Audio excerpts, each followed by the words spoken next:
বনি ইসরাইলের নবী হযরত মুসা কালিমুল্লাহ। আমার বাজান মুসা কালিমুল্লাহ আল্লাহ তাআলার একজন সম্মানিত নবী। এই নবী তার ভাই হারুনকে ডাক দিয়ে বলল, এ ভাই হারুন, এ ভাই হারুন, তোমার অনেক ধন সম্পদ, এই ধন সম্পদের তুমি যাকাত দিয়ে দাও।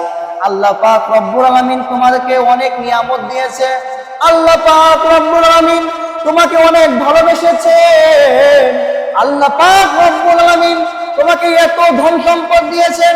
আমার বাজান এই ঘটনার ভিতরে দেখলাম যে ঘটনার ভিতরে বলা হয়েছে মুসা কালিমুল্লাহর ভাই এই হারুনের যে ধন সম্পদ যে জায়গায় রাখতো সেই জায়গার হচ্ছে চাবি আছে, এই চাবিটা বহন করার জন্য প্রায় 70টা উট লাগতো। আমার বাজান যে তার গোডাউনের চাবি বহন করার জন্য 70টা উট লাগতো।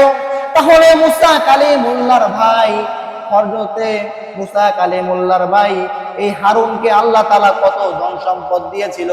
আমার বাজান হযরতে মুসা কালিমুল্লাহ ডাক দিয়ে বলে, হে ভাই হারুন, আল্লাহ পাক রব্বুল আলামিন যাকাত ফরজ করেছেন, তুমি যাকাত দিয়ে দাও, তুমি যাকাত দিয়ে দাও। হারুন ডাক দিয়ে বলে, হে আল্লাহর নবী মুসা, হে আমার ভাই, তুমি আবার কোন নিয়ম চালু করলা? যাকাত আবার কি? আমি কাকে যাকাত দেব?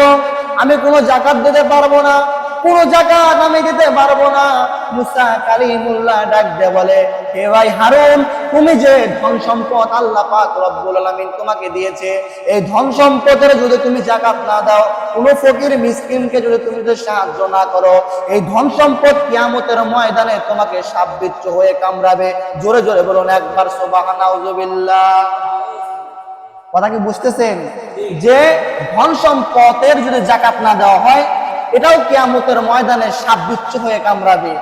তাই মুসা কালিমুল্লাহ ডাক দিয়ে বলে, হে ভাই হারুন, যাকাত দিয়ে দাও।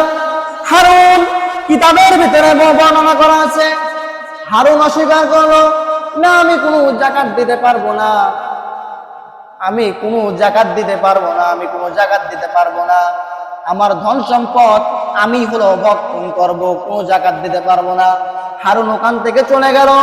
যাওয়ার পরে তার যে দলবল আছে, বনু ইসরাইলের যে কওম আছে, এই কওমকে নিয়ে বসলেন। বসার পরে বললেন, এ বনু ইসরাইলের ভাই, তোমরা শুনে রাখো, আমার ভাই মুসা